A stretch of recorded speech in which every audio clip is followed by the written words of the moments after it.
Bien le bonjour à tous. Aujourd'hui, nous allons voir le falsificationnisme de Karl Popper.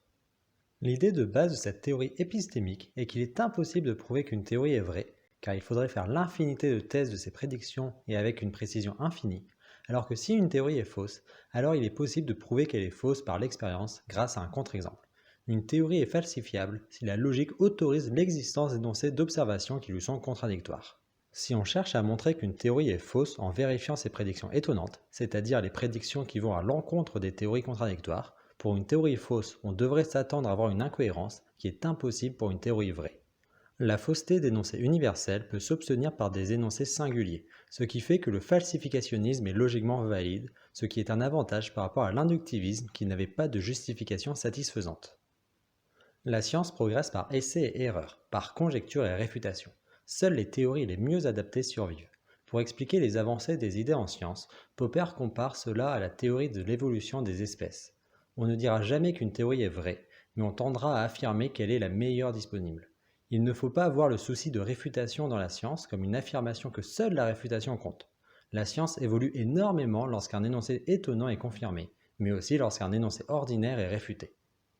Au contraire de l'inductivisme, le falsificationnisme n'a aucune difficulté à accepter que les théories précèdent l'expérience et qu'il n'est pas possible de prouver la véracité d'une théorie. Les théories sont des hypothèses librement créées par l'esprit qui doivent être testées, et il faut rejeter une théorie qui n'est pas en adéquation avec l'expérience.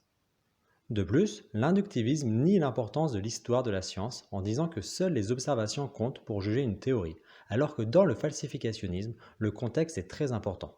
Deux théories cohérentes avec un fait n'ont pas du tout la même valeur si le premier a été proposé avant l'observation et le deuxième après, car le premier a pris un risque d'être falsifié et pas le deuxième.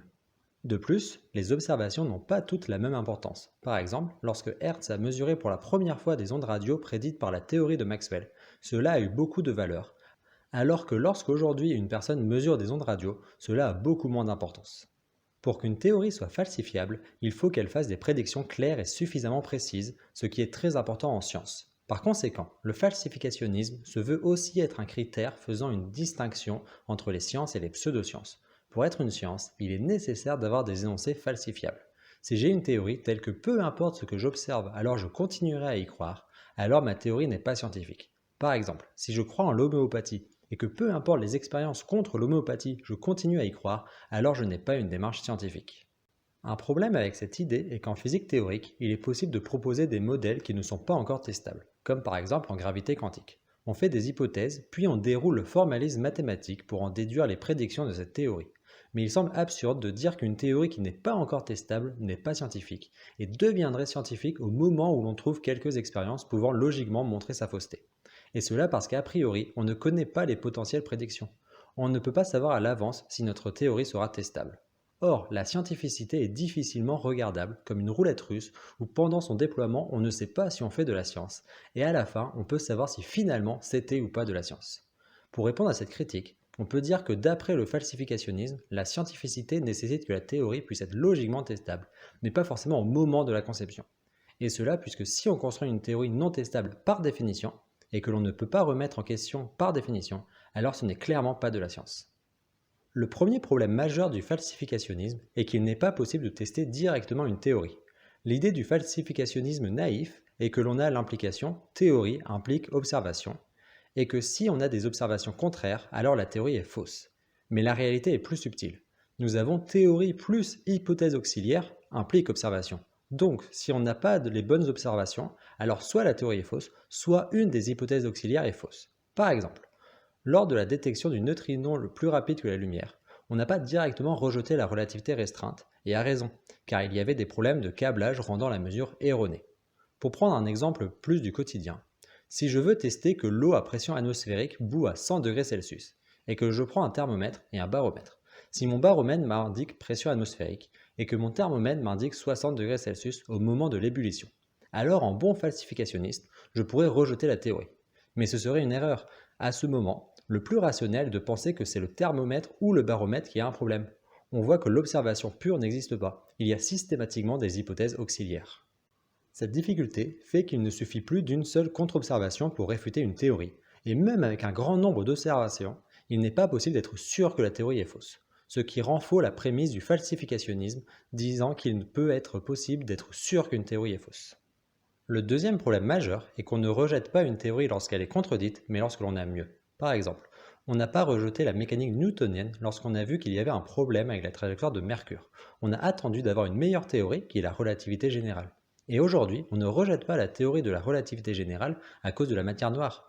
Certains cherchent d'autres théories qui pourraient être meilleures et d'autres de rendre cohérent la relativité générale avec les observations. Il est quasiment toujours possible de sauver une théorie grâce à des hypothèses ad hoc. Parfois, on a eu raison de les introduire, comme pour la découverte de Neptune, en rendant cohérent la physique newtonienne avec la trajectoire d'Uranus, et parfois on a eu tort, comme pour l'hypothèse de Vulcain, qui aurait dû rendre cohérent la mécanique newtonienne avec la trajectoire de Mercure. Mais le plus gros problème du falsificationnisme est qu'il n'autorise presque jamais l'arrivée de nouvelles théories. Dans l'histoire de la science, la plupart des nouvelles théories ont eu des balbutiements. Donc, avec le falsificationnisme, les nouvelles théories au moment de leur création sont presque systématiquement réfutées. Il faut laisser du temps pour comprendre la nouvelle théorie. Par exemple, dans la relativité générale, au niveau du rayon de Schwarzschild d'un trou noir, il y a une divergence, ce qui semble dire que la théorie est pathologique. Mais en comprenant mieux la théorie, les scientifiques se sont rendus compte que cette divergence n'était qu'un artefact des coordonnées. Autrement dit, la théorie ne prédit pas de divergence physique. Un falsificationnisme aurait pu dire qu'il fallait rejeter la théorie de la relativité générale à cause de cela. Mais ça aurait été une erreur. Il faut laisser le temps à une nouvelle théorie de gagner en maturité et ne pas la falsifier à outrance. Un autre exemple correspond à la révolution copernicienne. Avant elle, la meilleure théorie pour décrire les corps célestes était le géocentrisme de Ptolémée, c'est-à-dire la Terre immobile au centre de l'univers, alors que Copernic proposait l'héliocentrisme, c'est-à-dire le Soleil au centre de l'univers. À l'époque, il y avait de bons arguments allant contre l'héliocentrisme, comme par exemple le problème de la parallaxe. Si la Terre tourne autour du Soleil, alors les étoiles fixes dans le ciel devraient avoir une position apparente différente entre l'été et l'hiver, car la Terre s'est déplacée dans l'univers de 2 fois la distance Terre-Soleil. Aujourd'hui, on sait que le problème réside dans le fait que ces étoiles sont trop loin par rapport à la distance Terre-Soleil, ce qui fait que la différence n'est pas perceptible. Mais pour l'époque, c'était une bonne réfutation compte tenu de l'idée qu'on avait des distances cosmologiques. Pour conclure, nous avons donc vu que le falsificationnisme est très intéressant pour pointer du doigt des pseudosciences manifestes, qu'il y a bon nombre d'avantages par rapport à l'inductivisme, mais qu'il n'est pas conforme avec l'évolution des idées en sciences.